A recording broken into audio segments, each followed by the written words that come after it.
we're going to have a discussion based around a thought experiment that's going to kind of tackle one particular philosophical or political issue. I'm going to try to do this show bi-weekly. Today, specifically, we're going to be talking about happiness. And the thought experiment that we're going to be using today is a experiment that was proposed by a philosopher known as Robert Nozick. He originally intended it to refute the ideology of ethical hedonism, but we're not really using it for that purpose. Today, we're going to talk about how Nozick's thought experiment can be used to determine the perceived importance of happiness and pleasure in the human experience, as well as the metaphysical considerations of simulated versus non-simulated realities. So, for people who are kind of new to philosophy, metaphysics is basically just a branch of philosophy that concerns abstract concepts such as the state of being, knowledge, substance, like how I know that this mouse is a mouse, and cause and effect, identity, how I know that I'm me, and also time and space. So knowing that this mouse occupies its space, it's made of matter, right? An example could be like, how do we know that this book is a book, right? What makes this book a book rather than just a bunch of, paper with a spine and a cover and a back? And how do we know that that book is real, or whether or not that we can even trust our own perceptions? Now, that's not necessarily something that we're going to get too in depth in today, but that topic might come up because metaphysics, I feel, comes up in a lot of philosophical discussions, especially when you're talking about simulated versus non-simulated realities. So, thought experiment today, I'm just going to go over it quickly so that way we can have like a good basis to discuss what happiness is and how we perceive the importance of happiness. So the thought experiment goes as follows. So you go into a lab, you sit down with the staff, and you talk to them about everything that you've ever wanted to do in your life. You describe your perfect, most ideal, most pleasurable, most joyous, most satisfying possible life. Then they induce you into a coma that you'll never emerge from. They put your unconscious body in a tank full of fluid in a pitch black room and cover your head with electrodes. Once you're in the tank, the simulation begins. You'll experience everything that you said that you ever dreamed of for the duration of your life, and you'll have no memory of going into the machine or no knowledge that your world is only a simulation. You'll only experience your perfect life in its entirety, exactly as if it really happened, but in reality, none of it is real, and you're actually just floating in a vat of fluid in a pitch black room. So you'll never awake to experience the world again, the real world, or interact with real people, but you won't know any of that, and you'll feel like these experiences are real and that they are genuine. So the question is, if this machine was available to you and it was guaranteed to work flawlessly, would you choose to enter the machine, and why? So at first, it might be tempting to say yes, depending on your stance. However, I think there's a lot of things to consider when making that kind of decision. However, at the same time, all these considerations are made with the foresight of knowledge that they're inconsequential to begin with, because you'll have no knowledge of the consequences of entering the machine once you enter the machine.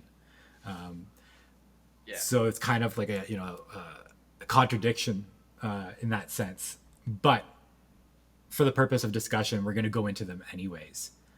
So before we go into like, yes, I would enter the machine, or no, I wouldn't enter the machine, I wanted to kind of talk about some pros and cons to enter the machine. So I'll go through a few pros, reasons that you could enter the machine, and then if you have anything to add, Kaz, feel free. Yeah. So first reason, in my opinion, I think this caters towards this kind of natural propensity for human beings to put the least amount of effort towards something for the greatest amount of reward in return. I think that human beings are very ingenious. We understand like how to adapt to certain environments and how to make things work in our favor while exuding the least amount of energy as possible. We Yeah. see that in our society all the time. Like we went from walking to fucking driving, for example. Yeah. You know, all these ways that we have of communicating with each other. Everything is just to use as little energy as possible for the greatest amount of reward. Another reason it would feel fucking great, you know, like everything that we have ever wanted, we have. Everything that we've ever wanted to experience, we have, and we don't have to fight for any of it. We just have to tell somebody, hey, this is what I want to experience, and they're just going to give it to us. And we don't have the knowledge that that conversation would even happen once this happened, once the simulation began. So that feeling of maybe regret or anxiety of entering this simulated reality wouldn't matter once we entered it to begin with. Another one is that we can argue that all of our memories are experiences, and Arguable. Yes. yeah, we can look, we can perceive all of our memories as experiences, at least for argument's sake. And since taking like a presentist perspective, that the only moment that really truly exists is the present, and that it is constantly fleeting, that we can argue that the most important aspect of our lives, if we choose to value these experiences above all else, is our past. Therefore, we create opportunities to have these experiences which become memories. And then one can argue that these memories of these experiences are no more or less valid than the simulated experiences in the machine, right? Because they're both equally lived experiences, and they don't occupy time and space in the same way that we do in the present moment when we're actually doing things. So if I kind of have this perspective in my life where it's like I go out and I do a lot of things so that way I have the memory of doing them. I very much, in my opinion, I live for the past.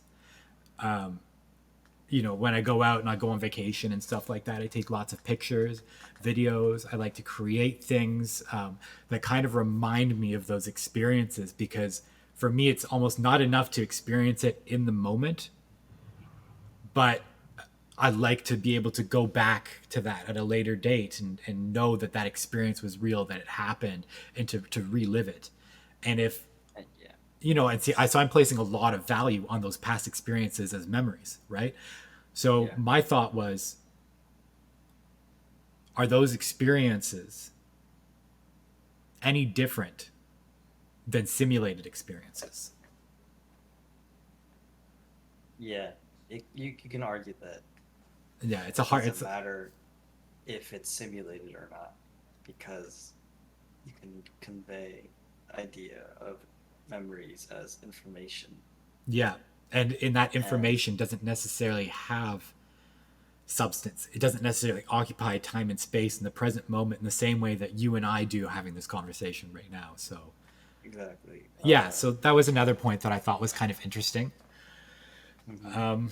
And then the last point I have is that with the foresight of knowing that we will only experience pleasure and happiness, we don't have to worry about our future. That, and so it's just one of those things where it's just you don't have to fight and struggle anymore. You can just be and you can just enjoy, and that Mhm. in and of itself is very compelling, and it makes it hard to say no to. So if you had anything that you kind of wanted to add to that, I'll let you kind of take the floor there. Any Uh, pros to entering the machine, or any reasons you Pros personally to the would? machine. you won't have a need to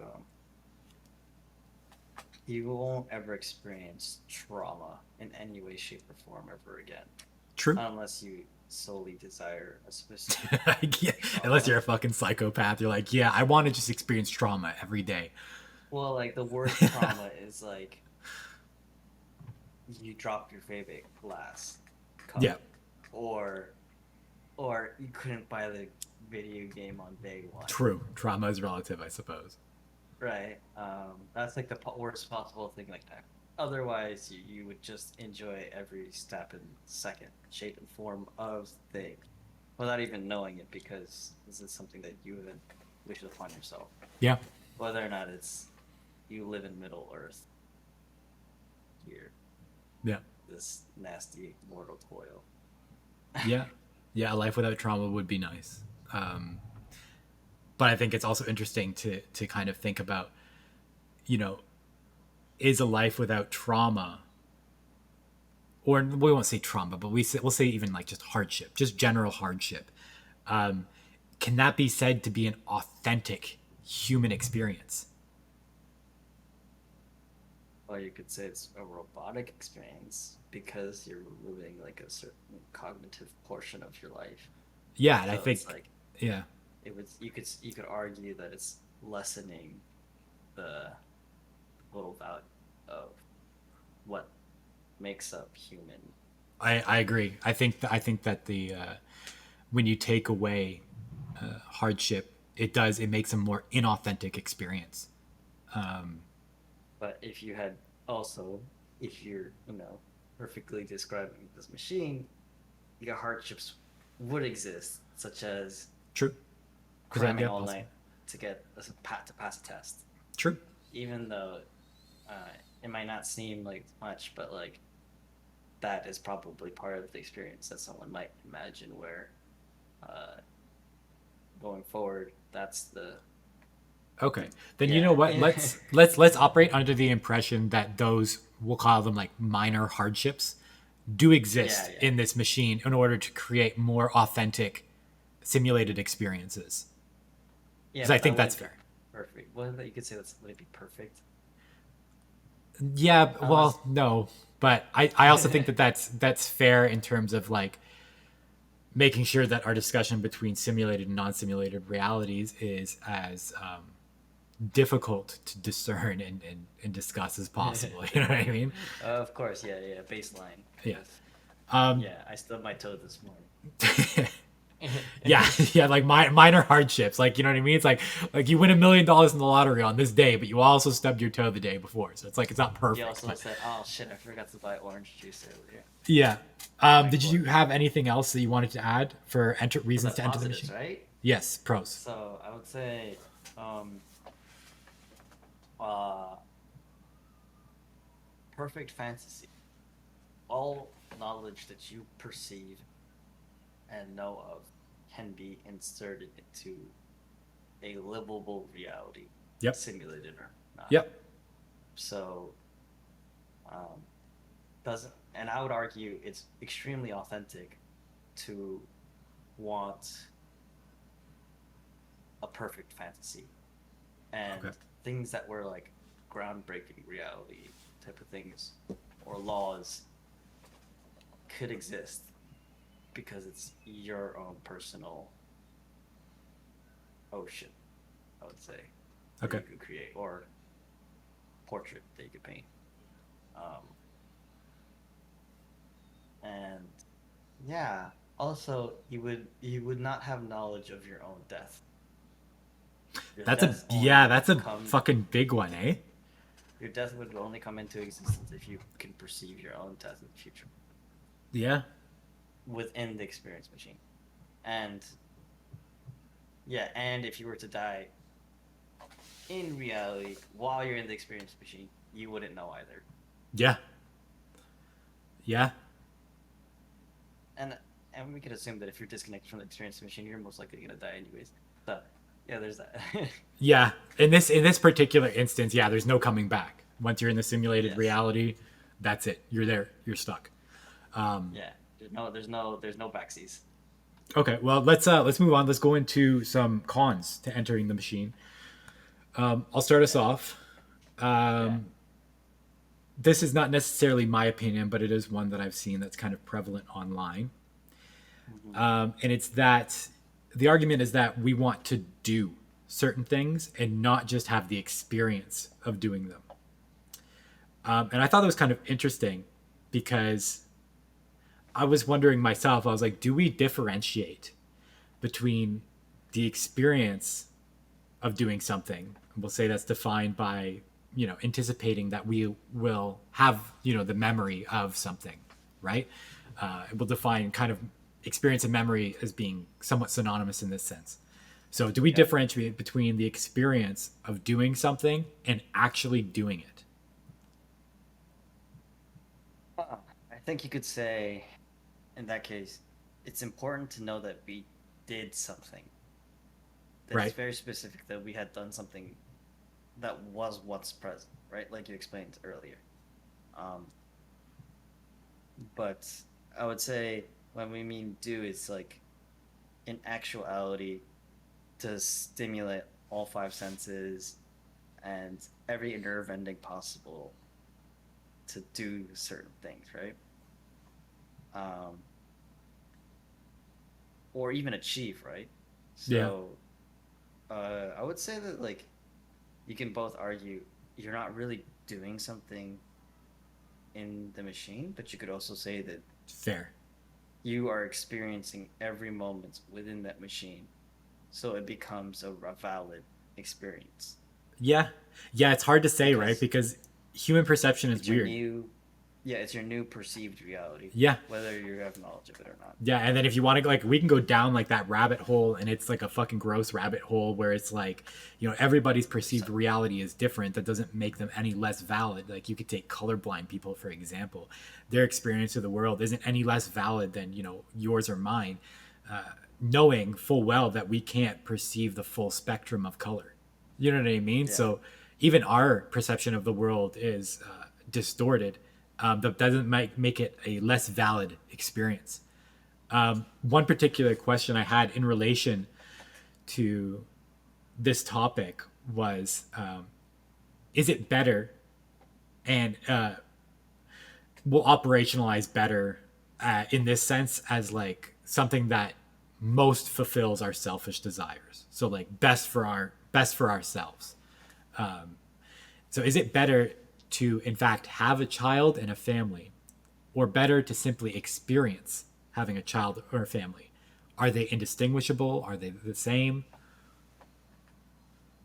I would say it's quite distinguishable because, let's say in reality, you're divorced with your current spouse or previous spouse. Hmm.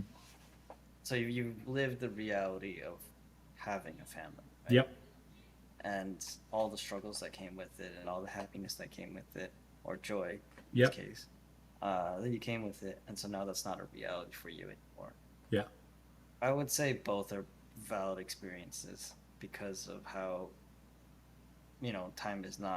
time is a completely forward moving linear thing, and it can't be changed. So And you know what else actually is something kind of interesting to consider is self growth.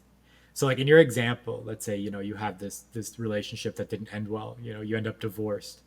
Um, it's kind of interesting to think. It's like you have, let's say you have two people. One person, person A, had this divorce. This is a yeah, real, authentic experience. They had this divorce, and 10 years later, they now have all that knowledge of those hardships and issues in their relationship, and they have grown as a person as a result of those experiences. And you have another person who has a simulated experience of that happening, but it never actually happened. Do you think that person would have the same knowledge as person A, or do you think that the authentic experience does something that is organic, that is, lies within the bounds of our reality. yeah, that it's Yeah, almost like a organic experience is necessary for that growth? Because if you think about it, if you had this all these simulated experiences, but none of them were really real, Hmm. would you still be able to reflect on them and grow from them in the same way as if those experiences were real? I would say like the easiest counter argument to that would say literally video games. Like Okay. video games are able to create the fantasy. Doesn't matter if it's an RPG or not. Um, you're able to familiarize yourself within the worlds, the stories, and the characters, and actually feel something. Yep. So you are not authentically, organically, uh, you're not actually organically the character itself, but yes, Yes, you are. yes. They're not your experiences, but you're still Yeah, but Yeah. you're still learning from it or Fair enough. taking Yeah. in some sort of information. So yeah, I That's would say true. that's Okay, yeah, yeah. No, that's a yeah. good point. So yeah. No, okay, that's a good point. All right, let's move on to the next point because I've got a few here. Yeah, Um I want to take your the time. next one is that, you know, we as people, we want to be a certain sort of person, right? So we might think that someone floating in a tank is this inconsequential blob that amounts to nothing, changes nothing in the real world, and only hinders society by consuming resources while providing nothing of value.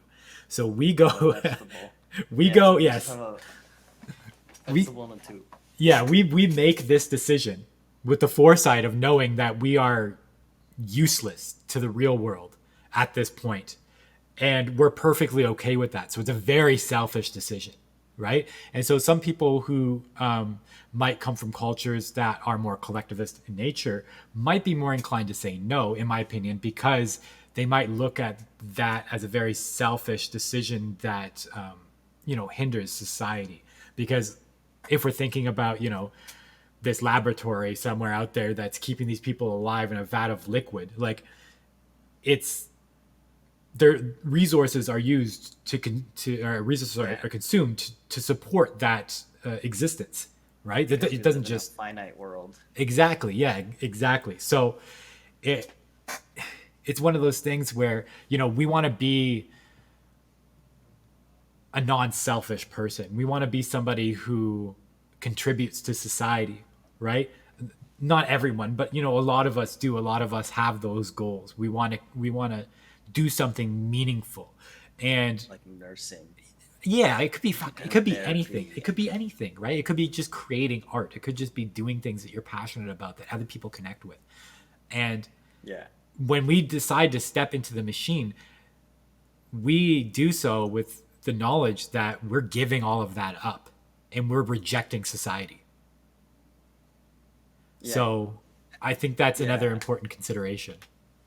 yeah. I think like if because there are finite resources in our current structure Yeah. of our world, a person who would join this would just be known as yeah, probably the most selfish person. Yeah, like I feel like there'd be there'd be like fucking like riots. You know what I mean? Like it would get to a point where it's just like, a bunch of people want to burn the fucking, experience a So pleasure like machine let them building out. down because they're like, look at all these fucking How do we know freeloaders. they're experiencing? Also, there's the people who could be like, how do we know they're actually experiencing nirvana? Right. Right. Yeah, and you So would never know unless you jumped in yourself. exactly, and then you'd also be only jumping into your own reality. So then you would also lose the precognitive notion of you having the preconceived notion of you having this idea that people are being tortured within there. Yeah. Yeah. All right. Yeah. So I'll go on to the next point here because that one's like it's a bit of a mind fuck, and we can it's go a on that. doozy. Yeah, we can go on and on for that for a while. So the next point, another con, would be that again, this will be a point that's made, not necessarily my own point, but one that I found was quite popular online, is that plugging into an experience machine limits us to a man-made reality.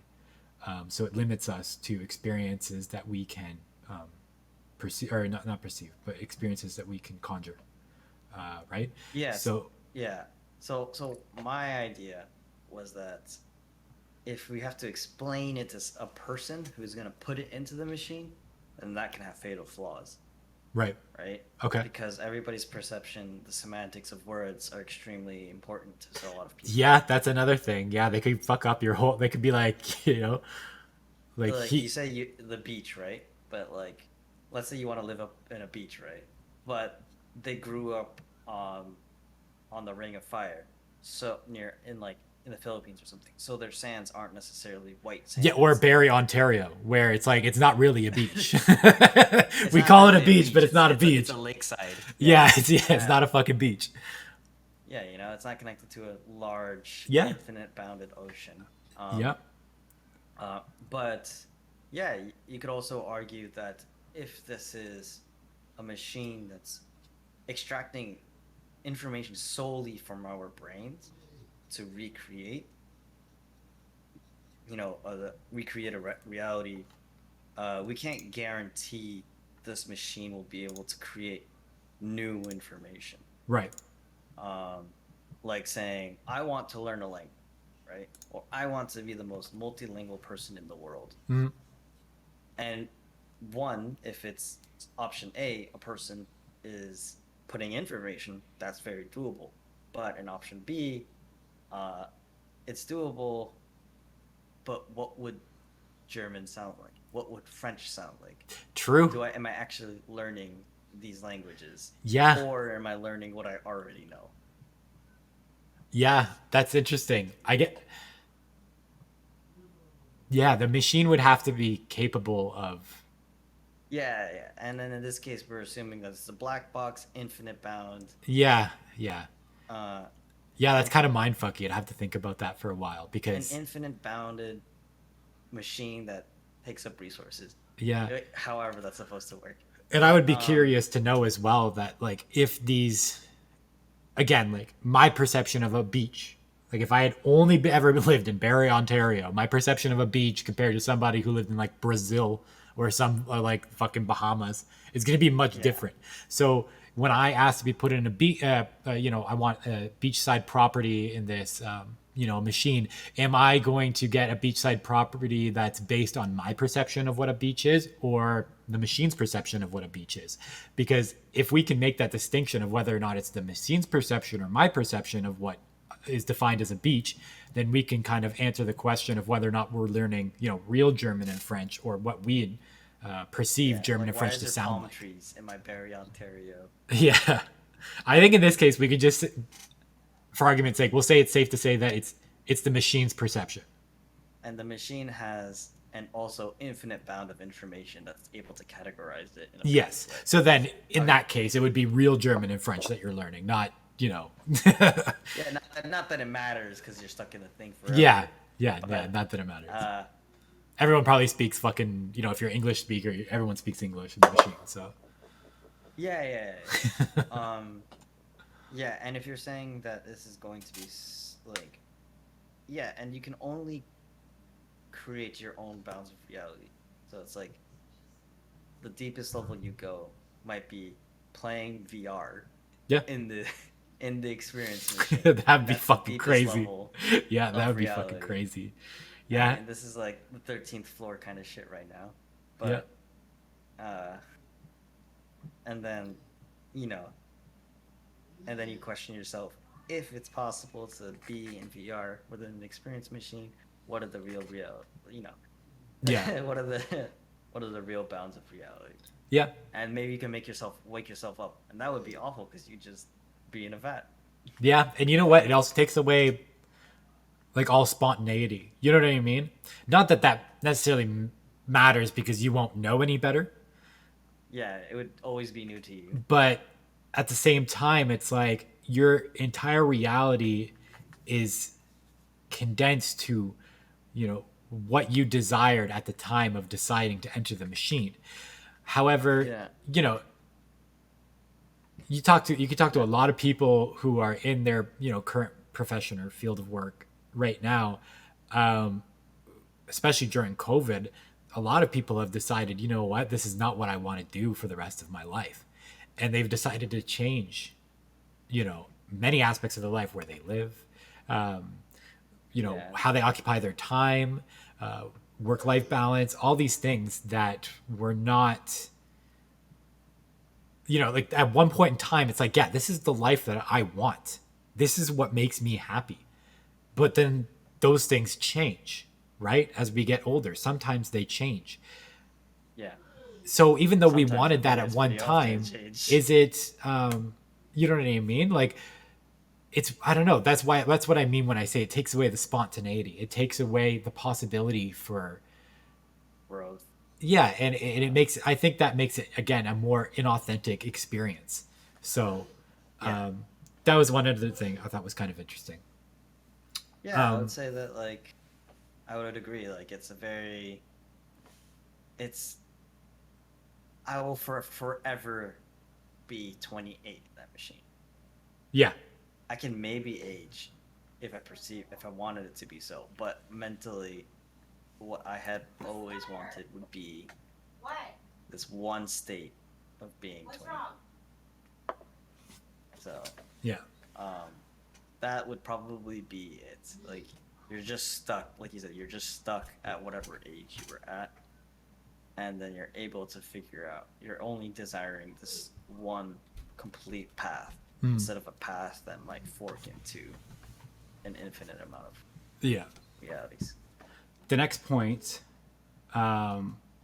which I think I would kind of have the most trouble with working my head around this one.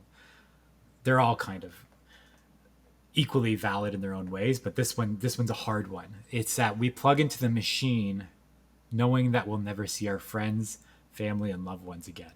At least the real friends, family, and loved ones. We might have those people in the machine. Yeah. Maybe even let's say maybe I lost somebody that's very important to me, and my whole reason for entering the machine is so that way I could live a full life with them. Yes.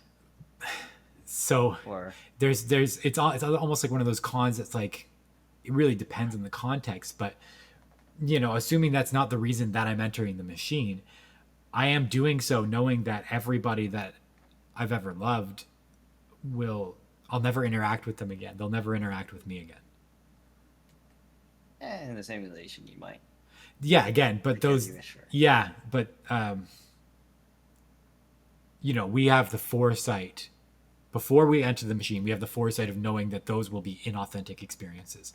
Not that it matters once we start the simulation, but it might Yes. impact our decision to do so. Truly, I could agree with that because how would a machine know how my mom wants her noodles? How how would a Yeah. machine know unless I told it specifically Yeah. that I have all of this like all the stuff that I want. Like if well, once again, it is a black box. It is, it's like it's able to create this infinite bounds of possible realities. Yep. But can it truly simulate a family member, a loved one, a nemesis, Yeah. even That's, to the point where we would be consistently happy? I think And we if have it to did, operate under the assumption that these experiences that we have with our loved ones are convincing enough. yeah, exactly. Like you don't know any better, right? Yeah. Um, I think we have to but operate like under that assumption. we understand that that means that when we enter this machine, we're accepting that contract, so to say, Yeah. of my old reality doesn't have to be real. Yeah. Um, and I think yeah, like knowing that within reality, the real reality, you could say, the floor above would say, I still have to take care of my cat. I still have to feed Yeah. my cat, Yeah. you Yeah. know? Responsibilities. Yeah. Because where would it be without me? I mean, it could be alive. Someone else could take care of it, obviously. Yeah. You'd But have to it's find like, someone to take care of your cat. yes, I would have to have, I would have to take care of cats because I love taking care of that cat. Yeah. And it's not going to be the same because that means I'm almost, you could say, abandoning that that Yeah, cherished 100%. responsibility. God, if you had a fucking kid, Yeah, exactly. I don't know how anyone could make Unless, this decision if they had a child. I Unless the child's yeah, like fucking like 20 fucking years old or something. You know what I mean? But like, yeah, he works at Apple. He's happy. yeah, He's he's hanging out with chilling. his You know mom. what I mean? Like, Yeah, and but you're yeah, just that would like, be a horrible peace. decision to make. Yeah, I think you have to. That's like the contract, like Yeah. understanding that every single bound of reality that you like about it, that you still would enjoy today, is something that you would lose, Okay. even if it can be simulated, Yeah. and even if you won't remember it. Yeah. Yeah. Yeah, I think it's fair. All right. So for my last point that I had, um, this is one that I think it'll impact people differently, Yeah. because not everybody suffers from this. However, Of course. you know, our intuitions about the experience machine, meaning like how we kind of decide whether or not to enter this when we're evaluating the pros and cons of this kind of situation, it could be affected by a status quo bias, which is defined by a preference for maintaining our current state of affairs, or previous state of affairs. Basically saying that, people are afraid of change. You know, we always will have a preference for how things are now, even if we have a greater opportunity ahead from us and we're super Yeah. excited about it. A lot of people will still have some underlying anxiety about those experiences because they're foreign to us, right? They're Yeah. new. Like, yeah, you could say like, what if I had desire to step into this machine, right? And I wanted to change. I wanted to stop climate change, for Yeah. example. Okay. I am now living in a world where there's no climate change because we had successfully beat it, Yep. or we have successfully delayed the inevitable. Um, Let me is ask you a this, question, because yeah, I'm curious. Are you personally somebody that is afraid of change? uh, of course, this is a yes and no, but I encourage change. Okay. I think So, I personally, I'm of the belief, I think like I would like to think that I embrace change, but I also think that it's something that when it comes down to it, it's something that gives me a lot of anxiety, you know? true. And so when I Yes. think that that would definitely factor in my decision of whether or not I would, you know, enter the experience machine, knowing that this is a big fucking change. You know what I mean? Like this is changing fundamentally everything that I know is real. And for me, Yeah. I think that would that anxiety for me would be enough to at least consider not doing it. And then I think for some other people whose fear of change is maybe a bit more pronounced, I think that this could be a very compelling argument for why they would do it. And it's not one that I think that's very often considered. Yeah, I would say that's very agreeable because, like, I have chosen to enter the machine, or, right, for example, in this case, right? Let's just say for this case, I chose to enter this machine, right? Yeah. Now that means every single person I know who I've told knows I'm entering this machine. I will now be exiting this mortal coil, right? So I am not really changing myself in this case. I'm Mm. changing others. And it depends on True. how Yeah. much you care about the people around you, Yeah. at least the ones that you care about. Yeah. You could just say your loved ones. Yeah. You would change your loved ones. And that's not a good change. You're literally blipping out a whole part of yourself out of Yeah. someone's life Yeah. It, because you have two different views of being in the machine and being not being in the machine, and they have chosen to live this organic experience rather than a simulated one. it's it, it sounds bad, but it almost sounds like a form of suicide. You know It's what a I mean? social suicide. Like leaving Yeah. behind your loved ones and everything. And it's like they knowing that they're like, they'll never see you again. Unless they want to Yeah. go visit the fucking, maybe the tube of fucking, or the vat of fucking pitch black fluid has like windows where you can see your loved one just fucking like fucking floating around. Who knows? Maybe, but Yeah, or even, but the thing is, you could counter my argument by saying, I've lost everything already. I'm yeah, 97. I true. have nothing anymore. Yeah. And so there is no change. That's a You know? good question. Like, if there was a person like that, do they have any reason not to enter the machine? Yeah, just my cat, bro. Like, My all right. cat, bro. Okay, so we'll move on from the pros and cons. I'm just gonna kind of go into like just a little brief dive into some research that has been done regarding this particular issue about plugging into the machine versus not plugging into the machine, so that way we can kind of get an idea of what other people have said. So there was one study where they used a vignette that was very similar to the thought experiment that we previously discussed. And at the end, the participants in the experiment were asked, what is the best thing for you to do in this situation? And they were given two options. The first option was to permanently plug into the machine or to never plug into the machine. So this experiment had a total of 79 participants, in which 16% indicated that they would connect to the machine. And 84% said that they wouldn't. And for me, that's substantial. That's a lot of people that said no compared to yes. It's almost like the 20/80 ratio, like that perfect ratio of just to know. Yes. Yeah. And even more than that, I conducted a study myself. I did an Instagram poll.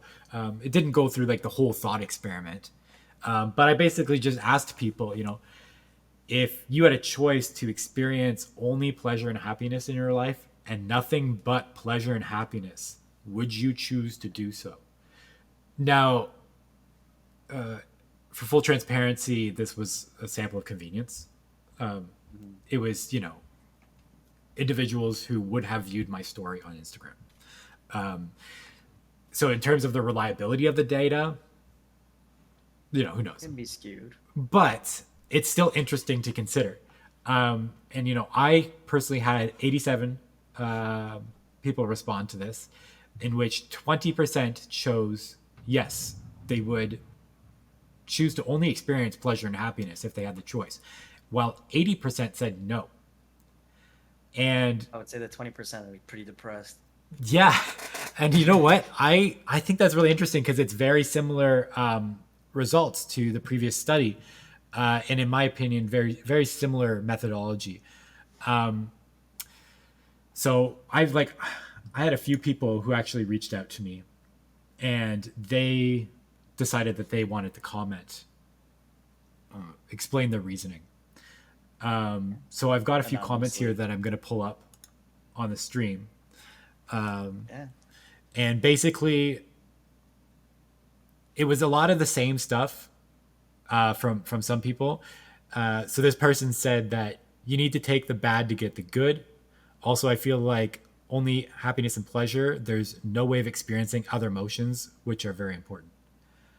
Very true. Yeah, Yeah, there are extremely complex emotions that we all experience. yes, and I think that these studies, they kind of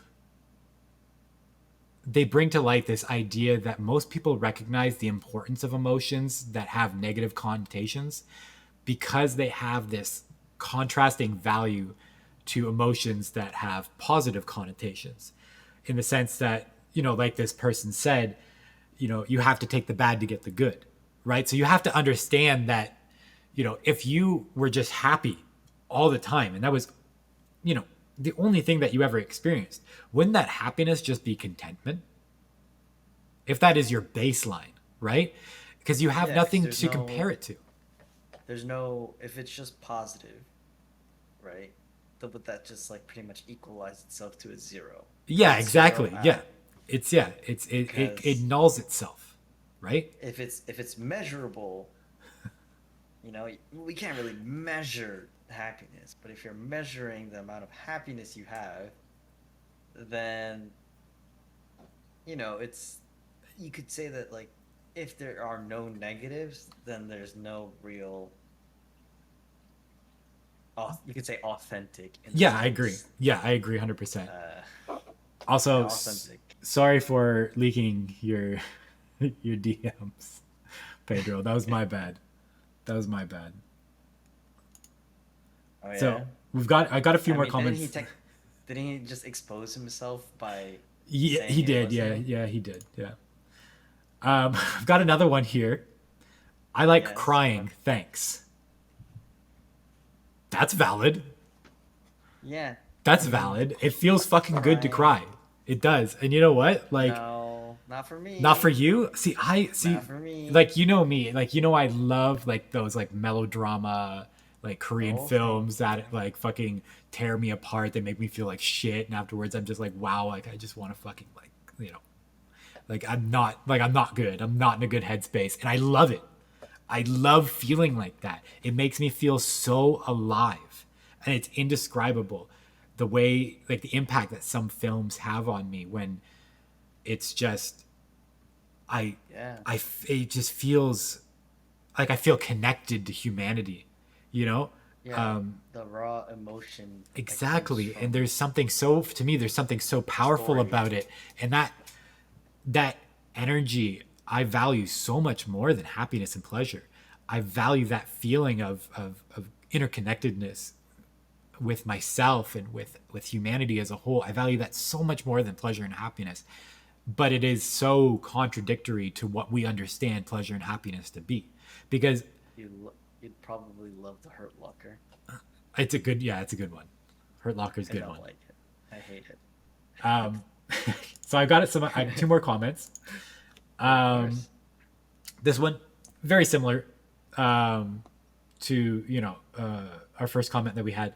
It's how can you enjoy one without the other? Exactly. So the duality of life and Yeah, happiness equals sadness. they're almost necessary, right?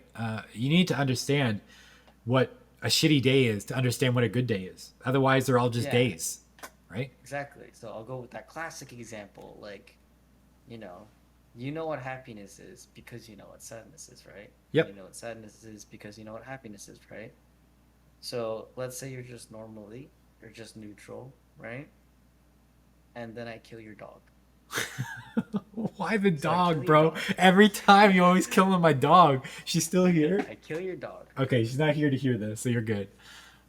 But does that make you more happy? But does that enrich your soon to be happiness?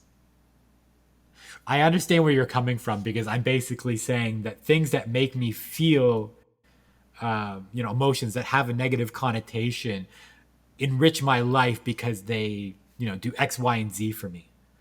Yeah, because they eventually lead to your happiness. So me killing your dog will lead you to a happier place, Yeah. depending on your I'm, depending on how your life actually leads. yeah, I'm just gonna go with a no, with no explanation for that one. I 100% understand. Thank you. All right, I'll go to the last comment. All right, so the last comment here, um, again, lots of people have the same opinion. How can you enjoy one without the other? Wait, is that not the same image? That could have been. Let me double check. It's the same image. I only had 3 comments. I lied. I'm just trying to look like people are more interested than they really were. Okay. Okay. Well, don't call me out like that. Okay.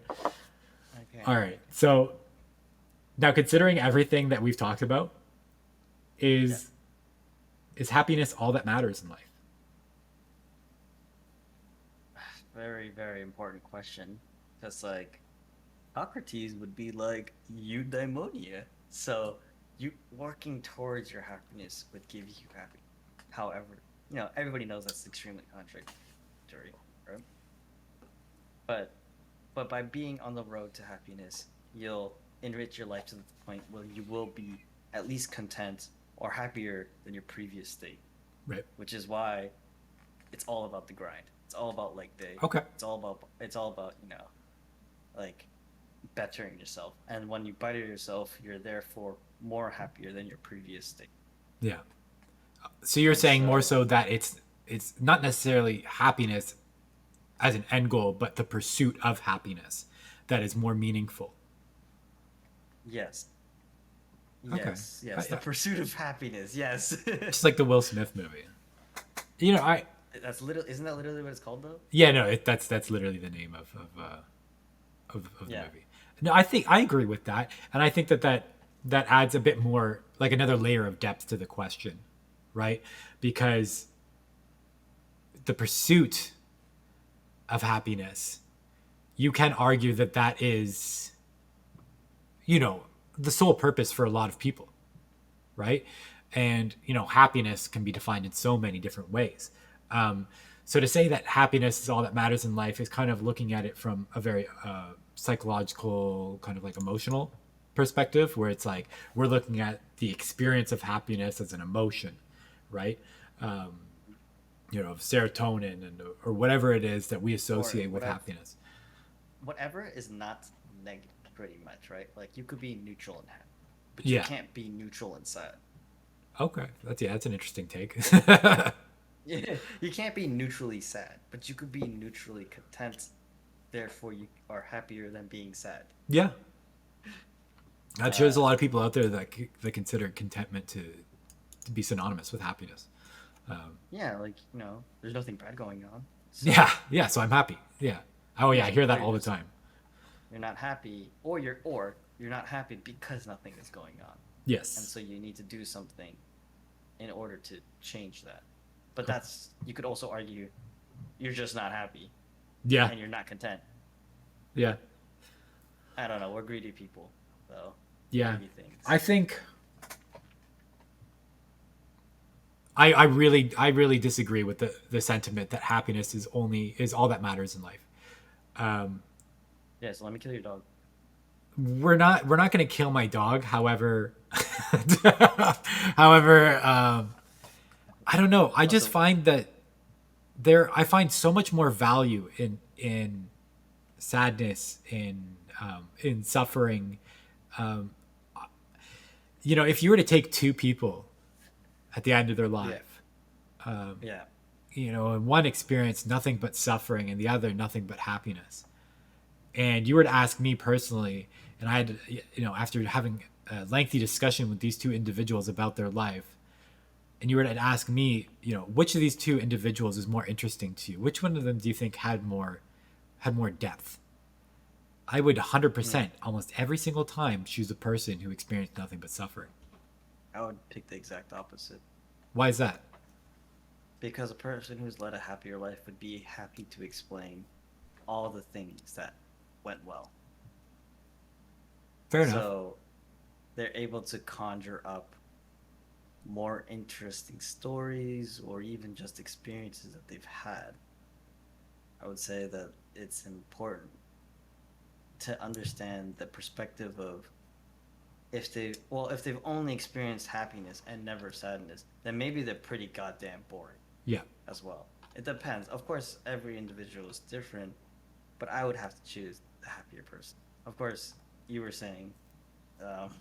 I think that just comes down would you to choose? the difference between me and you personally, how what emotions we personally value. Like it seems as though like you value more emotions that have more positive connotations to them, whereas I value emotions that have more negative connotations to them. Exactly. So I don't like horror movies. yeah, I fucking love them. Yeah, yeah, and I think that's just, that's okay. You know what I mean? I think again, they're both equally important, right? And I think that actually transitions really well into our second question, which is, if we subconsciously or perhaps even consciously, recognize the significance and purpose of emotions with negative connotations and their contrasting value to emotions with positive connotations, then why are we so avoidant of them? You know, I every day that I go to work and I have these conversations with people, um, I find that people are so avoidant of putting themselves out there into potentially negative situations, whether they be potentially embarrassing or humiliating. Things like fear of rejection, or just even with like a horror film, something as simple as a horror film, being avoidant of your that fight or flight experience, that fear. But if we recognize that these emotions, they have a purpose, and that we can understand their value, or evaluate their value based on the fact that they have to exist in order to have this contrasting purpose to positive connotation, or to positive emotions with positive connotations, then why is it that we seek to avoid them? Why is it that we fight so hard to have nothing but positive experiences in our life? I think I would say my answer would be it's because we have already, at least as adults, experienced one occasion Okay. of Yeah. an extreme negativity, and we understand such such a negative number of something that we know how to, I guess you could say in this case, avoid them. Okay. Like saying, let's say like you work at a paper company or something, right? You're bored out of your mind, but it pays well. You can move up or you can move somewhere else, but that means losing your job as well. Hmm. And it is also an extraneous amount of work to re-interview, to negotiate wage, to even saying, I don't know what's going to happen in the future. So it's better to be content with what I have now. Yeah. Because you understand the process and what its consequences are. So you're saying that essentially the only reason that we would be avoiding them, of these experiences in the first place, is because we've experienced them before in the past, and we understand them enough to know what a positive or what a good day feels like. We've had at least Exactly. one really shitty day. So we Yeah. know what a shitty day feels like. And because we know what a Yeah. shitty day feels like, we know what a good day feels like. We don't have to keep having shitty days to remind Yeah. ourselves. I don't have That's to. a good question though. Do you think that sometimes we forget what a shitty day is like, and we get so used to having good days, that these good days just feel so boring? Yeah. Like you see that, I feel like you see that with celebrities a lot, man. Like they just keep trying to do shit. And it's like, why are you not just happy with what you have? Is it because we just we become content, we become complacent, and we get bored with what we have, and that it's never enough? Do you think that we have to keep having shitty days every once in a while to kind of balance that out? I would say in the current, let's just say in the case of celebrities, I think they only have a select good few days, Okay. and in public they only have a few good days really, and Yeah. the rest are pretty goddamn shitty. Yeah. Which is why you could say that Yeah. celebrities aren't happy most of the time. Yeah. Unless you're like Dolly Parton, who donates like 50K books a year or something, and like actually cares and is happy with what she's doing. I think Dolly Parton, Dolly Patron, that lady, It's that fine. white lady. That's fine. That white lady who donates books. No, she's like absolutely amazing. She's made like I two or personally, three I've never charities heard on of her her, own. but She's made like 2 to 3 charities on her own. She's like extremely important into children's education. oh, okay, Pretty much in that's the good. last like 10 years. Okay. Yeah, she's really really important. At Well, least I in think my eyes. that's for me, like, that's a satisfying conclusion for that answer. I think I do think that it's important that we at the very least seek to tolerate these emotions, Yeah, that we seek to tolerate the bad days, um, rather than be yeah, avoidant of them. I think being avoidant of things like pain and suffering don't necessarily do you any good, but learning how to deal with them when they come is yeah, yeah, important. yeah. I would say that let's just say that you've never experienced a plane crash. I have not, Yeah. but there is the idea of anxiety and the knowledge and the foresight that it can happen, Yeah. and that you could say most of the time anxiety is painful. It could be Yeah. manifesting both physically and Well, I would say that mentally. especially in this instance, and in very many instances, anxiety is preparatory, right? A Exactly. lot of times we have anxiety about things that could happen, and that's an insecure mind trying to prepare itself for a potential reality. Yeah, and then we try to, cope with it by saying there's a higher chance of dying in a vehicle than there is in a plane. Yeah. But that doesn't really help, No, it doesn't. But No. for some people it's satisfactory to the point where they're just like, "Oh, is that so?" That's And how they move my on. actually that's how my ex rationalized the ability to get on a plane to Japan. Is she would tell herself, like, I don't know why I'm so afraid of getting on a plane where people die in car crashes and I get in cars all the time. And it's like, nope, fair.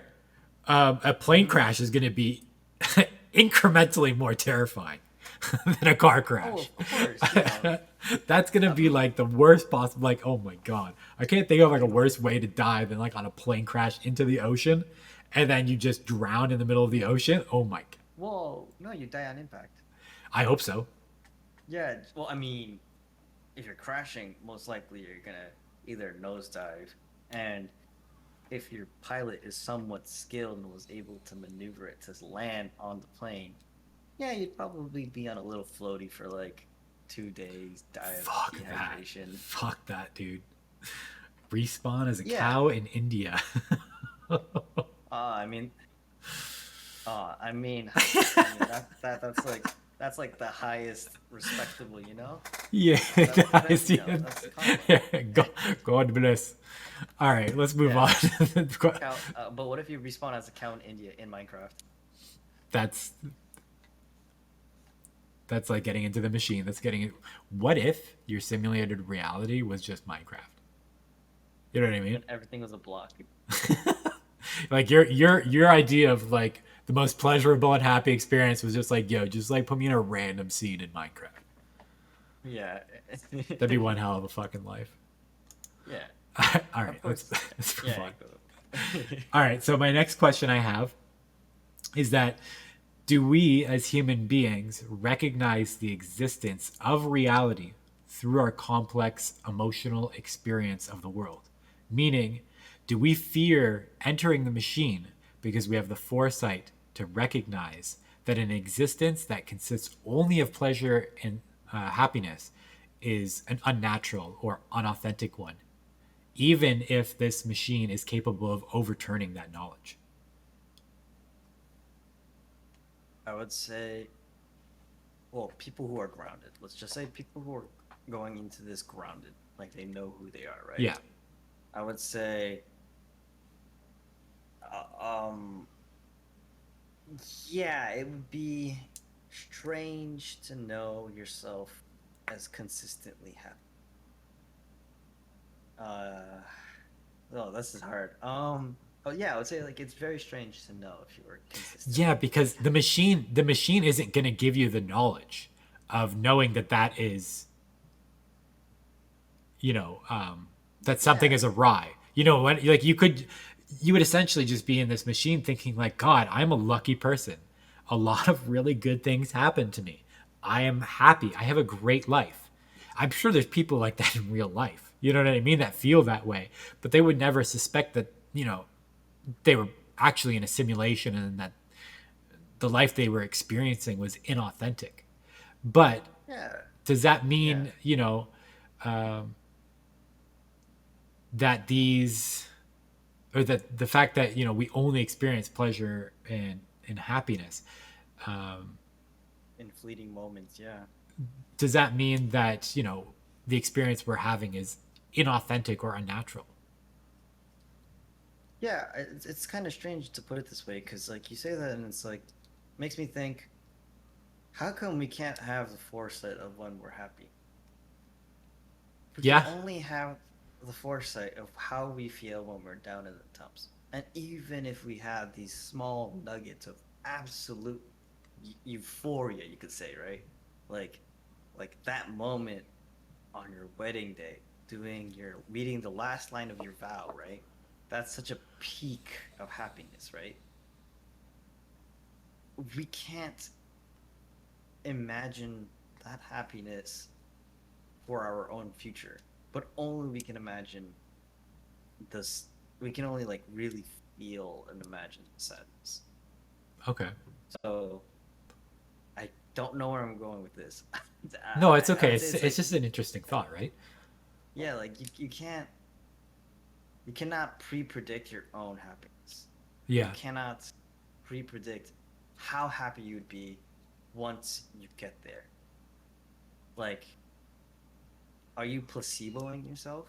Are you like, are you just lying to yourself? Like, yeah, like for example, yeah, lottery winners are like a perfect example. Are lottery winners truly happy when they, once they get there, once they get there?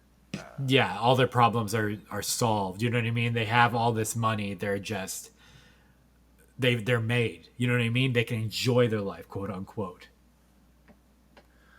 What is this here? Yeah, So, an experiment yeah, that and surveyed also, the groups. One was lottery winners. Two were people in poverty.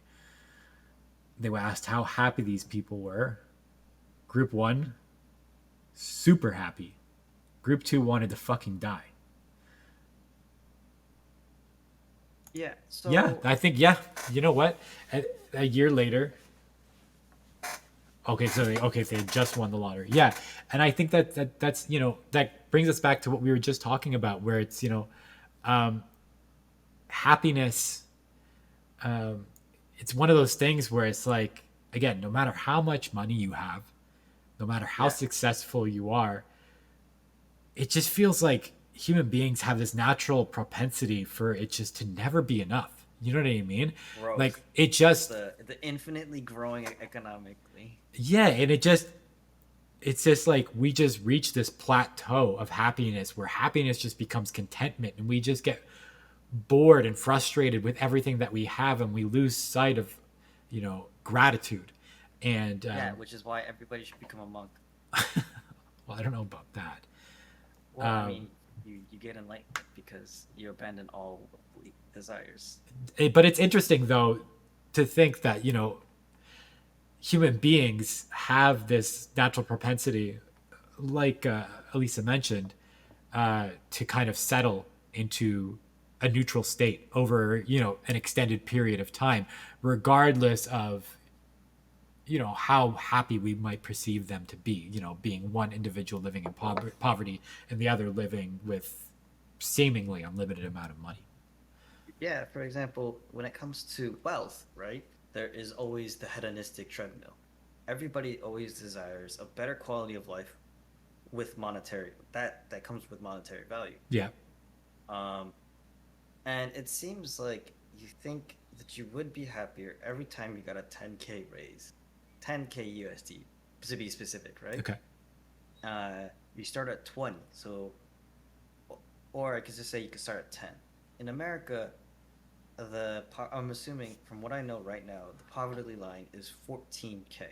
That is, if you make less than that, you are the 1% of, not even 1%. It's like actually a really big number, but it's a big number of people who are in absolute poverty, who need governmental assistance, who need handouts. You hear It that, does not Elisa? matter.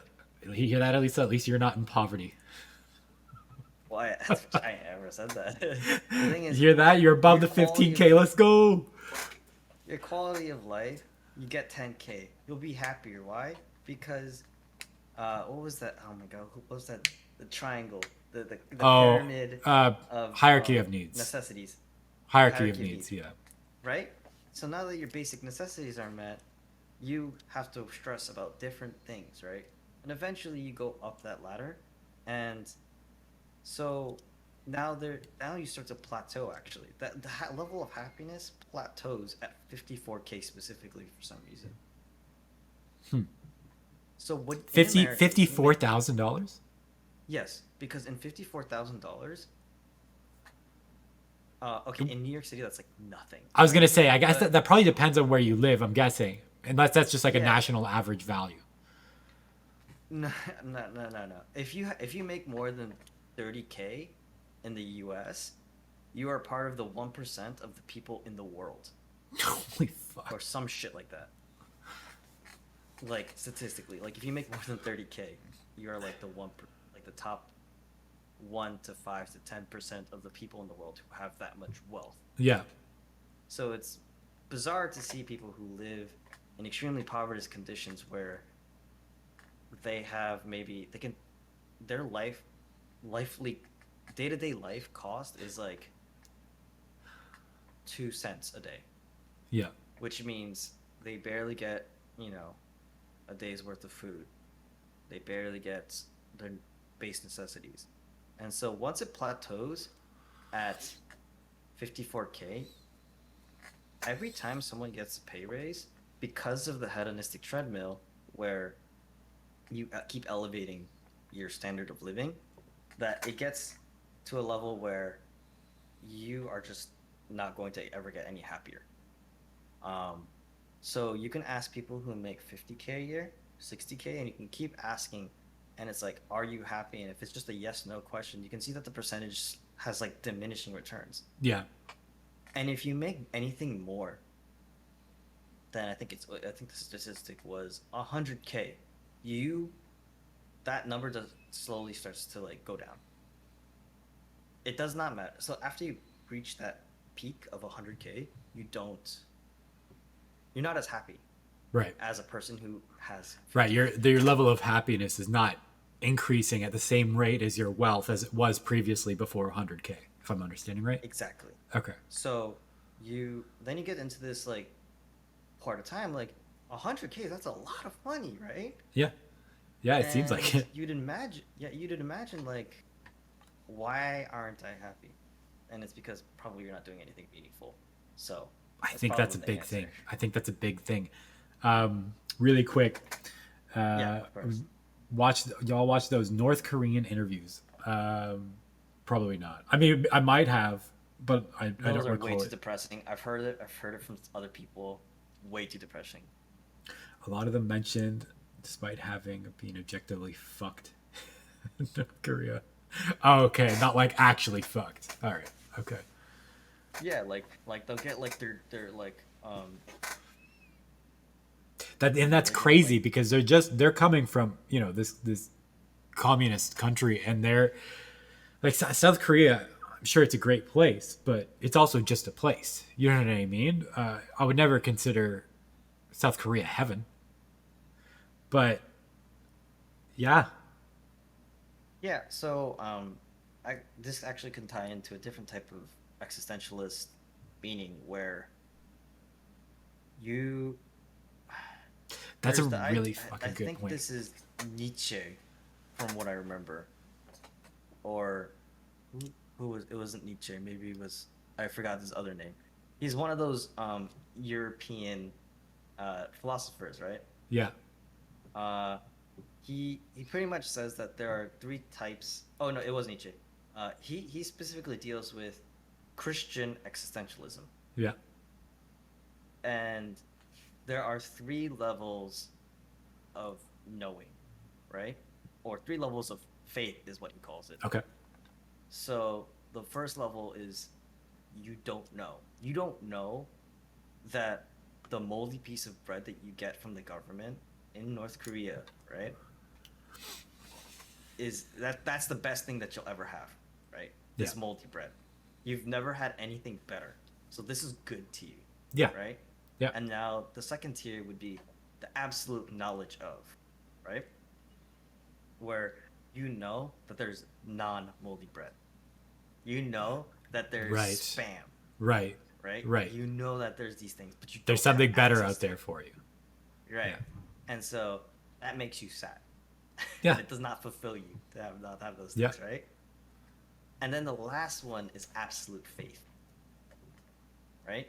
And now when you have this absolute faith, let's in specifically Nietzsche's case, is God. God gives you this absolute faith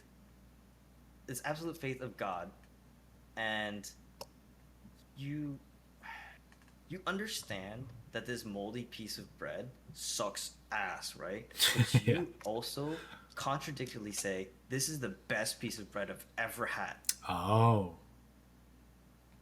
And so that person Okay. who has absolute faith in God are always going to be happier.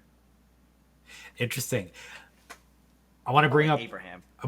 one point that Elisa did mention that ties into what you said about, in her instance where with the North Korean interviews, when they went to South Korea and, they did this follow-up interview and they talked to them, and, she mentioned that some of them got super depressed and they wanted to die because instead of living with these bare necessities and focused on something as simple as just surviving to the next day, right? They had all these opportunities. They had all these things that are, higher up on the pyramid of needs, because now all these other, physiological needs are being met. They don't know what to do with themselves.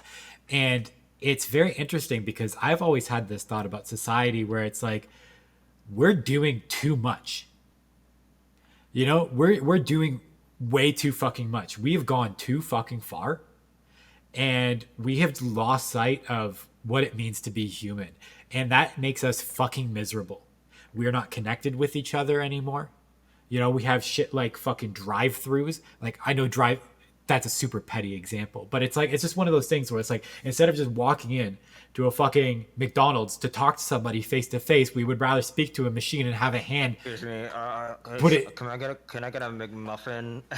like, it's asinine to me. It doesn't fucking make sense. We don't want to interact with people on a day-to-day basis, and it seems like every generation it just gets worse with this ideology of convenience. And it just feels like we have gotten to the point in our society where we are so privileged that we have all of our needs met, that we have completely just lost touch with our own humanity. Yeah, I totally agree. Except for the introverts. The introverts are just like, absolutely don't have to talk to anybody. This is the best thing that has ever happened to my life. But you know what? There's less introverts than there are extroverts. Or we don't really know. It doesn't matter. It doesn't matter the ratio. But you are correct. It's because we're so connected. It's so easy Very to just true. talk to somebody. It could even be a spam message from a spam account. It's so easy Yeah, that it becomes overly complicated. it And is. Yeah. That's the bad part of globalization. Yeah, 100%. And like Elisa said, like, yeah, it's all about convenience now. And it's really interesting to think that we are the most connected to each other that we have ever been in the history of humanity. And yet there are days where people just, they won't even have a fucking conversation with another human being, not face to face. You know what I mean? Like, even especially during COVID and stuff like that, where, a lot of workplaces migrated to online spaces.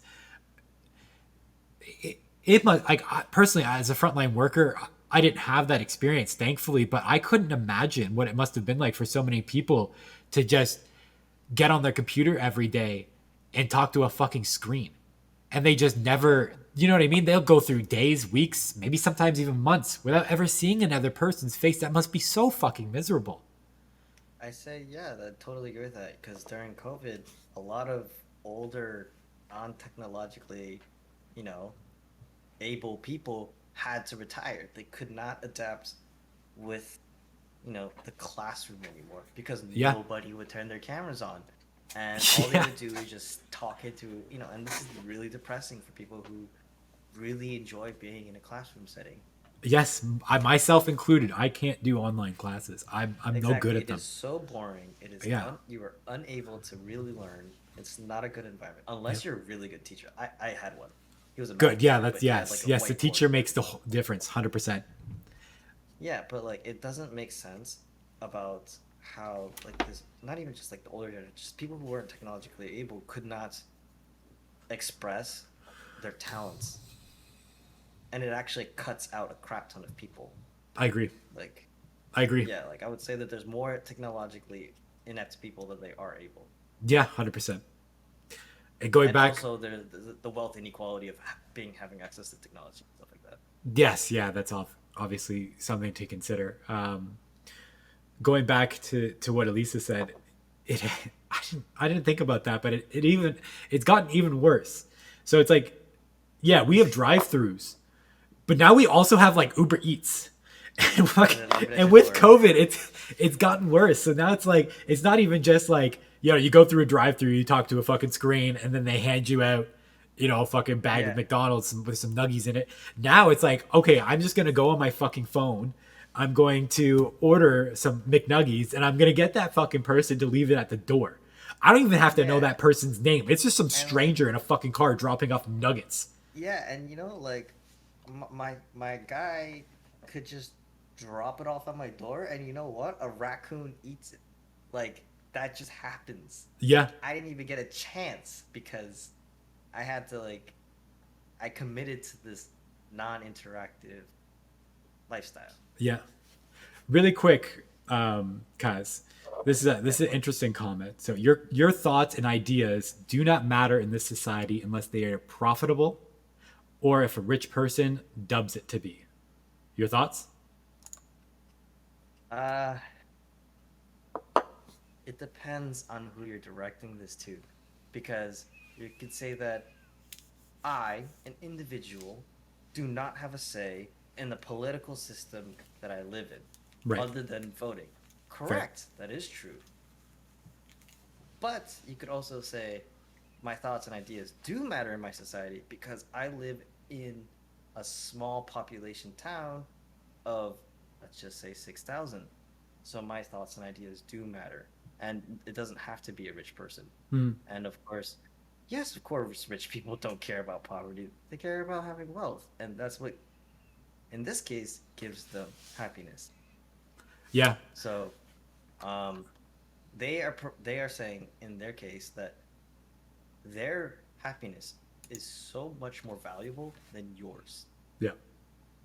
So I cannot agree if a rich person dubs it to be, but I do strongly understand the sentiment why, because there are companies or corporations who are now treated as persons have True, much yeah. more privileges than the average person. Yeah. I would also add to that, and I would say that personally, I do agree with most of the sentiment.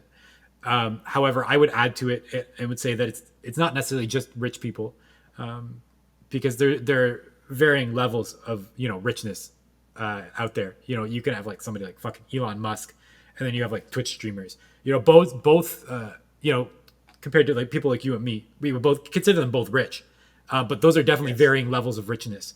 So I would add, Exactly. the power of influence. People who have the power of influence in our society. I would definitely agree that our thoughts and ideas don't matter just at all unless they are profitable to those individuals, or if those Yeah, individuals and with power deem them to you be. could say, for example, billionaires and millionaires. It's a difference of one letter, but you could tell it's like you've heard the joke, right? What's the difference between a million and a billion? About a billion. Yeah, that's a lot of money. So, like, no one person ever needs to be a billion in any case, in any scenario whatsoever. At that point, it's absolute. You can't even call it hedonistic anymore. It's just greed. It's like, Yeah. it's just but that's a way. That's a I whole. I will actually go off on a little bit of a side rant on this point, however, because Yeah. this is something that I'm very passionate about. Specifically, like having a background in psychology, I've experienced this a lot. I got the insider scoop, so to speak, on it, in terms of how research is funded, right, and which research is funded, and that's the most important question: is which research is funded, and these projects, they're funded by rich families Philanthropists. who, no, they're not funded by philanthropists. They're funded by people with selfish cravings, which is not to say that they're not beneficial. The outcomes of these research aren't beneficial.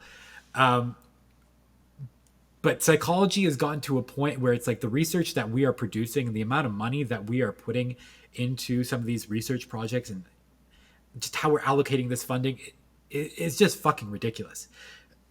I'll give you an example. Now, one really highly funded area of psychology right now is autism. Yes. If you want to make big bucks in psychology, you focus on developmental psychology, specifically with a focus or interest in autism. Yes. And that's, it's what's hot right now. Yeah. And so you're almost like, if you're applying to a graduate school, they have a department of developmental psychology, and your research interests include, autism or other autism spectrum disorders, you're going to be much more likely to be granted a letter of admission compared to someone like myself, whose interest is in sexual assault trauma and youth development. That is a criminally fucking underfunded research position. It is absolutely insane. Yeah. It's I don't again, this is a personal kind of side rant, but I don't understand how it's like, and this is not to say that we should be taking away funding from autism or anything like that. I think that that kind of research is very important, but I also think that we come out with a lot of bullshit fucking research, like especially in like social psychology, where they fucking talk about like the correlates between Facebook usage and jealousy and intimate relationships, and it's like, and it all just ends up in fucking Vogue magazine, and it's just so frustrating to see that that's where all of our money is going towards. All these corporations that fund this research, that's where they're putting their money. Again, the autism spectrum disorders, not necessarily included in that comment because I think that's important research, but there's a lot of really shitty research out there. Of course, I totally agree. To like back right on what James is saying, it's like the system totally fails disabled people, right? Yes. You could say that people who are of the autism spectrum, are disabled people, and they cannot contribute to our society. Yet, why is it funded so much? Maybe is it preventative measures, right? Not exactly sure, but like the reason why I wanted to piggyback off of this was because in New York City, right, we have how many stations for subway specifically? Like 130. A lot. And only 30% of them are wheelchair accessible. Like, yeah. It doesn't make any sense. We're one of the most richest cities in the world. Why aren't they wheelchair accessible? I understand fucked. It's a very old city. Yeah, but like you see the shit New York could do. They could fucking, make things wheelchair accessible. It's just all about how we allocate our money. That's always what it's that's what it's always been about, is how we allocate our money. And I'm sorry, but like the politicians we have that are running our fucking countries, they are not allocating the money in ways that benefit society as a whole, but they benefit the ones that are going to reelect them. That's all that our politicians care about. They only care about satisfying the needs of the populations that are going to put them back into power. They're not here to like, take fucking Canada for example. One of the most recent examples that I can think of were Justin Trudeau, who fucking idiot of a prime minister. He had a hand in shutting down the GoFundMe project for the Freedom Convoys movement. However, on their Instagram, they specifically had a GoFundMe set up to provide clean drinking water to Aboriginal communities. They were using their platform in order to do that because they believed that that was the patriotic and the right thing to do, right? Because Trudeau had intended to do that when he came into his position many, many years ago, and still is yet to make do on that fucking promise. He hasn't done fucking anything for these communities. And then the one community that does decide to step up and says, hey, we're going to help these people out. And they even raised I think it was like $752,000 for this. And then they had their whole fucking operation shut down and they were deemed racist. And to me, it's just one of those things where it's like, he is specifically trying to cater towards the populations that are going to re-elect him. And he's not actually concerned with real Canadian issues, like clean drinking water. Which is That like actually affect the Canadian people. And homie's gonna fucking spend our tax dollars on a giant inflatable rubber ducky. $2 million. Oh, like they did in China, right? It's like a 2.5 million giant.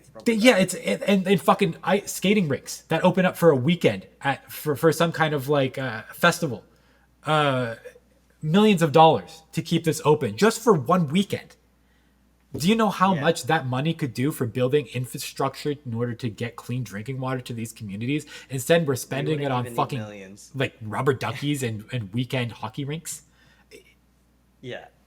I think we went over like a crazy tangent though. That's okay. Yeah, that's a crazy tangent. But yeah, rich people, fuck them. If I ever become rich, fuck me. That's all I have to say about that. No. It's called going up the ladder and pulling the ladder from underneath. So. Yeah. Yeah. All right, I'll move on to our next question here because that was a long tangent. Going back to this idea of happiness, this experience machine. So if this machine is capable of simulating any experience, yes, how do we differentiate between reality and the machine? And is our happiness even real if all of our experiences are simulated? Pardon me. So is happiness, we'll say real happiness, only capable of existing when we understand our reality to be true? Yeah, so literally, this question is pretty much the Matrix. Would you like to take the blue pill and live your happy life, or would you like to take the red pill and face reality? You have to try to make the difference between the two. Is that a Magikarp? Huh? Is that a Magikarp? Is that your red pill? Is the Magikarp? The red pill is the Magikarp. It's the reality, the solid reality of. I hate that you had the foresight to fucking plan that out. So make your choice.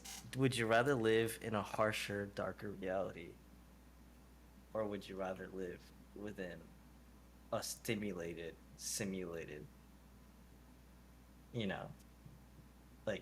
inauthentic reality? And I think this is a metaphysical question of whether or not we already live in a simulation or not. You could say today you live in a simulation. Yeah. Even it just doesn't matter, in this case. Maybe to some people it's very existential for some. Yeah.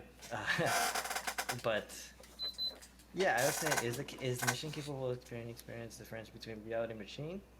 And is our happiness real if it's simulated? I would actually argue that yes, it is genuine.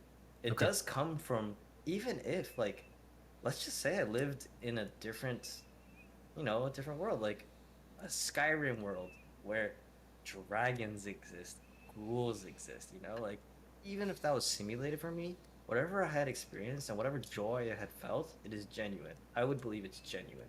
Okay. Now, unless it's the machine is just saying, it's only happiness. If it's only happiness, I wouldn't say it's necessarily genuine. That's a different statement. But so then how, though, do we differentiate between reality and the machine, if we can't necessarily use our emotions to make that distinction, because we'll say that, in your instance, you're saying that, a simulated happiness and a happiness that occurs in what we are going to call reality, that there's not necessarily a big difference between the two of them, and that they're both authentic and genuine in their own regard. How do we differentiate between reality and the experiences in the machine? Can we? I don't think it's possible. I think that's a fair answer. I think we're actually limited by our own cognitive bias. Unless we can remove that specific bias that we already carry and are able to take ourselves out of like a physical, you could just say a physical plane or body or, toy, puppet, whatever we're in, I don't think we could ever figure out the difference between the two unless we break the bounds Yeah. of what we say reality is, whether it be 2-dimensional, 3-dimensional, or 4. Yeah. I think I agree. I think in this instance, there's no way to differentiate between reality and the machine. I think if what we said about the machine and its capabilities are true, all of those experiences are equally valid, whether or not they're actual lived experiences or simulated experiences, which is a scary thought. And I think that really brings us to our question: would you enter the machine? If I were to have a perfectly curated machine, right, where I am able to live out my greatest life, right?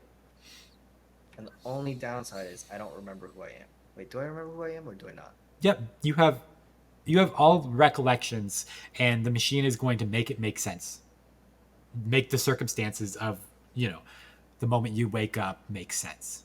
It'll just be like another day, but everything is going to go right. I would have to be at the end of my life for it. Okay. I would have to be specifically at the end, last second of my life, ever enter the machine. So I would say 99% of the time I would say no. Okay. Now let me just slightly rearrange this question, and let's say that time within the machine is experienced in the same manner as time outside of the machine. So if you enter this machine, 1 second in the machine, 1 second in reality. Exactly. So let's say you enter this machine at 80 years old. You enter the machine in this simulated experience. You are 80 years old. Let's say you're destined to die at 88 years old. You will die in the machine at 88 years old. So the remaining years that you live out in the machine are the same number of years that you would live out in real life. And that time is experienced in the same way. Do you think that you would still enter the machine at the end of your life? Because I'm understanding your purpose of entering the machine to prolong the perception of time, essentially. I would say it as to start a different kind of life with my previous self. So I really want to be hit by a truck kind of thing. Okay. I am born again. I see. So you can't. It's really hard to say that within a simulation because we perceive time so specifically. I go in at 80, right? Yeah. I'm not 80 anymore when I'm in the simulation because it's my new reality. I am 22 again. I'll never have to be until I decide when I'm 22 that I want to start aging and I want to be, fucking goatee, like daddy, right? Okay. Like I'm 38 and You just I gotta boom. Yeah, just I'm goatee daddy? close to becoming Giga Chad, right? Yeah. Which God, could sucks. you imagine? You wouldn't have to take steroids or anything. You could just be swole, just because you're Or in this new simulated reality, I have the discipline to go to the gym. I have the discipline. Right? Exactly. So In this simulated reality, I don't lay in bed for 2 hours thinking about how bad I want to die. I actually get up and do things, and I'm productive. exactly. So that's the case where I would say, yeah, I would do it only at the end of my life. If not, no, because I still have my life to live right now. I think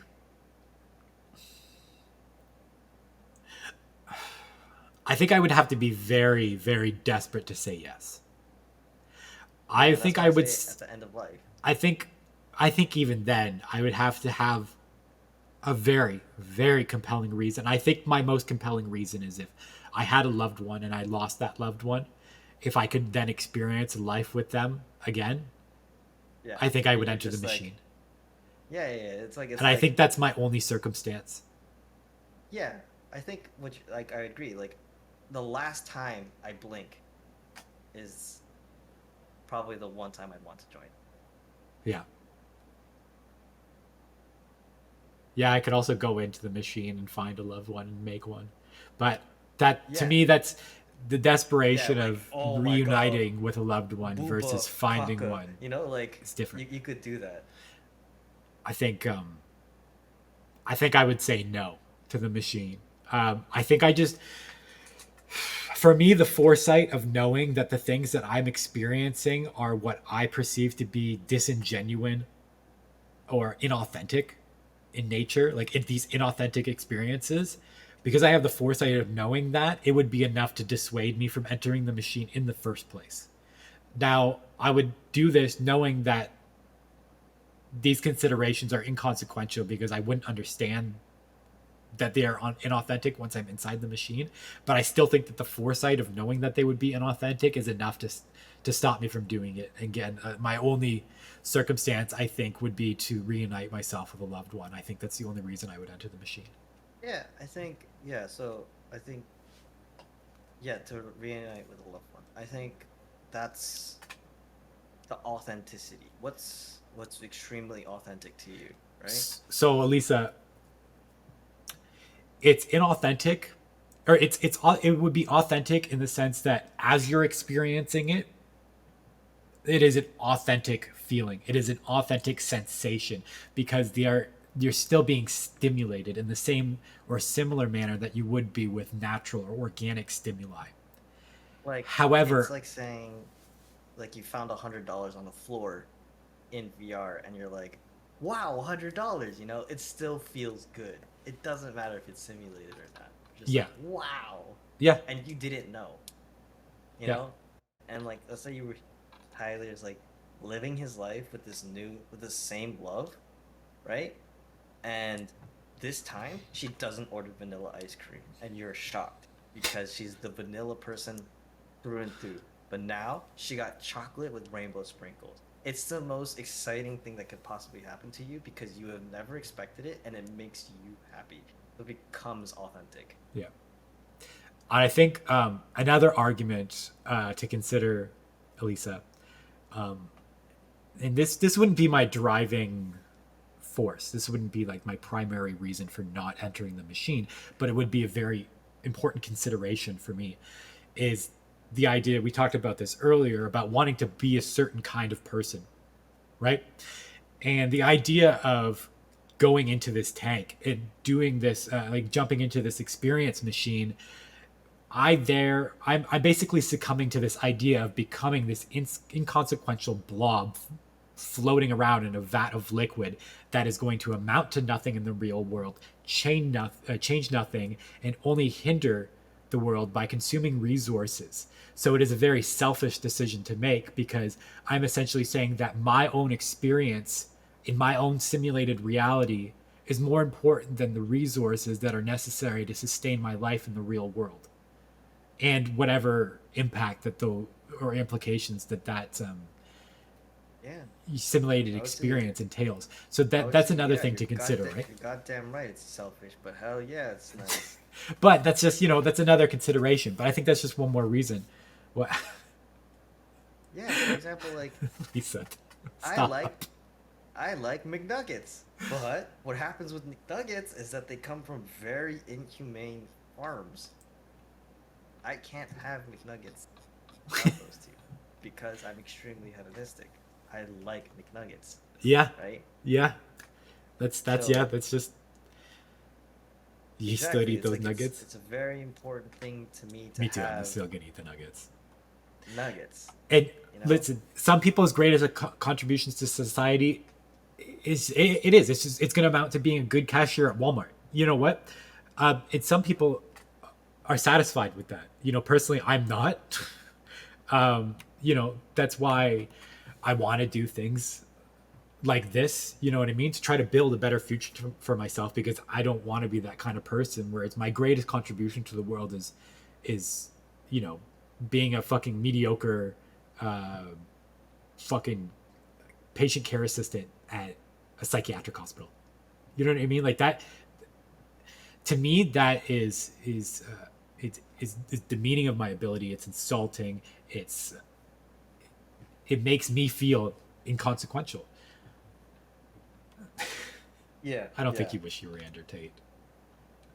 Oh, okay. You mean to say you wish you had clout? No. And money. Like, if I were like the same status of Andrew Tate, but just not physically, or maybe she wants to be physically him. Maybe. Maybe, I don't know. Maybe. So everybody has a little bit of body dysmorphia. Doesn't he have like a receding hairline? I mean, like, I wish I had bigger cocktails, High but value the alpha 2-inch tear is what I got. Jesus Christ. High value. True. That does sound pretty good. High value male sounds so Alpha male. to me. Alpha male. High value alpha. A high value person. Holy Like, fuck. No, Tyler, I'm pretty sure you haven't been on the subreddit where it's like it's called like, it's like high value men, and it's like threads by people who only go for high value men, who are people who have higher status, cars, fashion, height, a PP size. Yep. Does your nails, won't ever let you lift a finger for anything. That's a high value man, Yeah. But sure. I lost. What was it?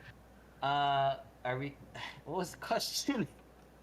No, we answered the question. We've just been talking about Andrew Tate now for the past 5 minutes. The question was answered. The question was, would you enter the machine? Yeah. Both of us were no, unless under one very yes. specific circumstance. Yeah. Yeah. I think it's because it's the way you interpret your life of. Yeah, and you know what? Authentic and happy. I think both of our answers are very reasonable answers, and I think based on the data that we were looking at earlier, I think it's very indicative, probably, of a lot of people's opinions as well. I think that those would be two very common opinions for people to have. Yeah, I've only mentioned why I would do it, but I haven't mentioned why I wouldn't do it though. And okay, well, why wouldn't you? The reason why I wouldn't do it is because I'm extremely attached to the things I have now. Okay. Even if I can simulate that, I still understand that if I go into the simulation, I go into this reality, I am not to say abandoned. I'm leaving behind things. I'm leaving behind my worldly possessions. So. Yeah, and the responsibilities that come with those things, right? You're abandoning those things. Yeah, and it's like, I like to have this personal responsibility for my cat. Yeah. Right? Like, I love my cat. So, once I'm gone, that means there's no more of me taking care of that cat, and I will forever know that I cannot take care of my cat. And so that might actually just cause me extreme depression within the thing. Unless I cannot tell the difference between my new reality and my old reality. Sorry. Yeah. Is that better? Nice. Is that better? Yeah, if I can't tell the difference between my new reality and my old reality, I still wouldn't do it. I think it's because I have worldly possessions. Yeah, no, I agree. I agree. The idea of, personally, I don't have too many things that I feel responsible for, like other than like my car payments. But like other than that, like I don't feel directly responsible for anything, which is why I don't necessarily share that same sentiment. But if I did, like, have something that I was responsible, like a child or something like that, that would be a big reason for me not to. Yeah. Okay, so I've got, just to add another layer of depth to this, I've got one more thought experiment for us to consider, and a couple questions regarding this thought experiment that kind of turn the tables a little bit. So Yeah. this one is it's derivative of the original, but it provides a little bit more to consider. So the thought of experiment reads as follows. So imagine that you wake up in a plain white room. You're seated in a reclining chair with a steel contraption on your head. A woman in a white lab coat is standing over you. The year is 2659, she explains. The life with which you are familiar with is an experience machine program selected by you some 40 years ago. We at IEM interrupt our clients' programs at 10-year intervals to ensure client satisfaction. Our records indicate that during your previous 3 interruptions that you deemed your program was satisfactory and you chose to continue. As before, if you choose to continue with your program, you will return to your life as you know it with no recollection of this interruption. Your friends, loved ones, and projections will all be there. Of course, you may choose to terminate this program at this point if you are unsatisfied for any reason. So the question is, do you intend to continue with your program? So this changes things, right? Because, considering that all that you have ever experienced in this life, we're talking about me and you, all the experiences that we've had, us traveling to Japan together, us getting drunk together, like all these things, right? Fucking going out for sushi in New York, all this shit, right? Fucking Zayd falling through our wall, Jay fucking throwing up and it all ending up in the crevices of the cat, all that shit. Everything that we cherish about each other, they're all simulations. They're not real. And that our only experience of the real world consists of a white room with a woman in a lab coat who tells us of this, or informs us about this simulated reality. If that was a choice, would we still choose to terminate the program? If your answer is yes, I'd love to know why, because there's nothing in that reality that you have an attachment to. And you're, if you're in this instance 40 years old, you're already halfway through your life. So what do you have? What is your compelling reason? Or would you continue the simulation? I would say this would be like one half Brave New World, half 13th floor ish, right? Like you've reached this higher plane of reality, right? And what you have ever known is just all gone or all simulated, right? Yep. Existentially, you have nothing to live for. Unless you're an extremely positive. Well, you have your person. experiences to live for in the machine. You have that one thing. Well, yeah. But it depends on how much you value those things, I suppose, with the knowledge that they're not real. Yeah, but existentially, you're kind of out of it now. So now that you understand that there's this higher plane, yeah. Do you seek new struggles? Do you seek a new life? Exactly. Now, it's like what you were attached to is very important. Yes. Well, in your said simulation, like to this day, I would say right now, and I think even for the future, I would still say yes. I would actually rejoin it because whatever life I had in there was extremely meaningful to me, and I wouldn't want it any other way.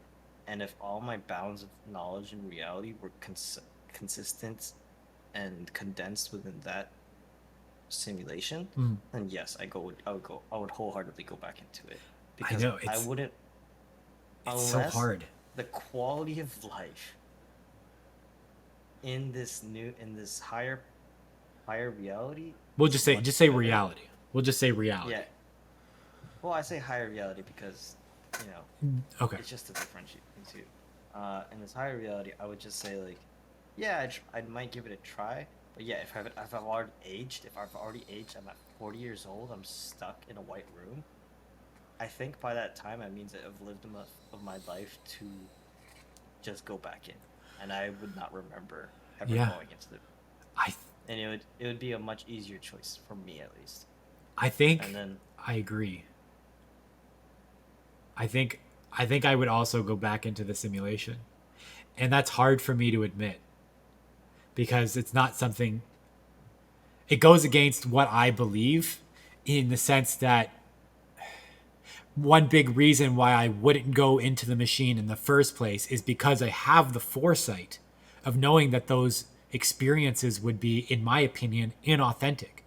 So I still have that foresight when I make the decision to continue with the simulation after I'm woken up in this white room with this woman in a lab coat telling me all this stuff. So I now have that foresight, which is the same rationale that I used previously, right? So you would think that it would hold true. But then this adds more complexity to it because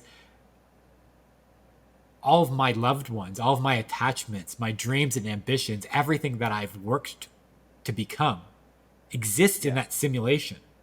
I don't have anything in reality, right? I have nothing. So I think what it comes down to is,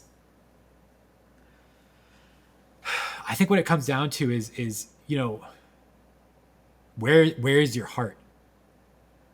You know, if your heart is in the simulation, that's where you belong. And if your heart is in reality, that's where you belong.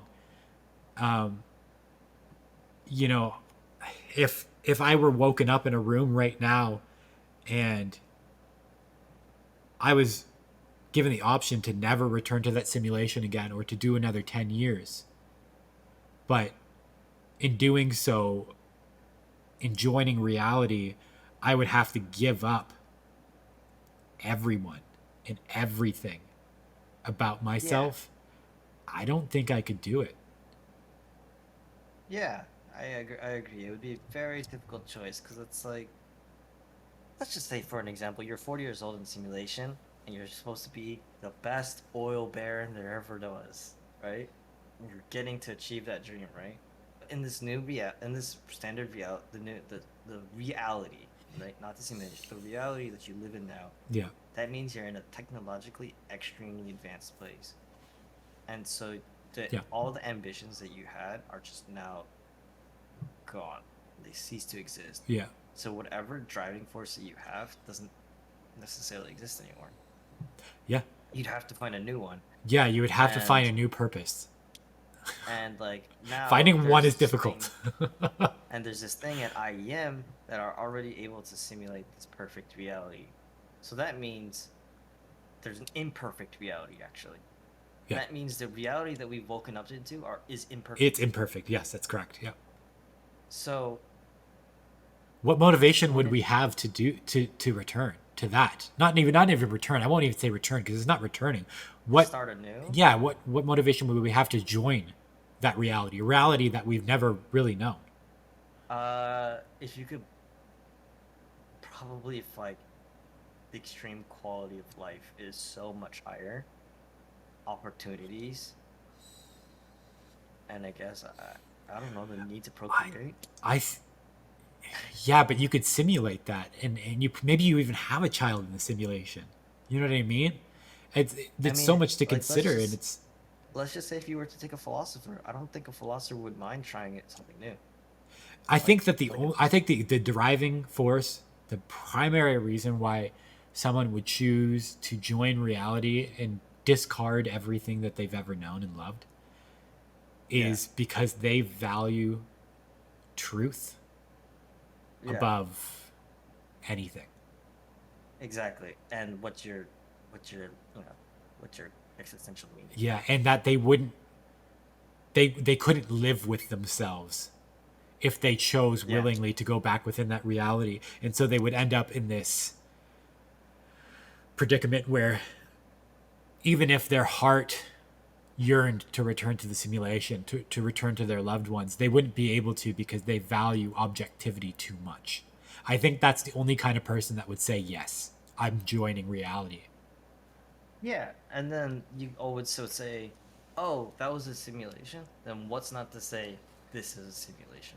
Yeah. Like this white room, lady, I'm 40 is a simulation. Yeah. It's an almost infinite amount of realities that could be existing on top of one another. Yeah.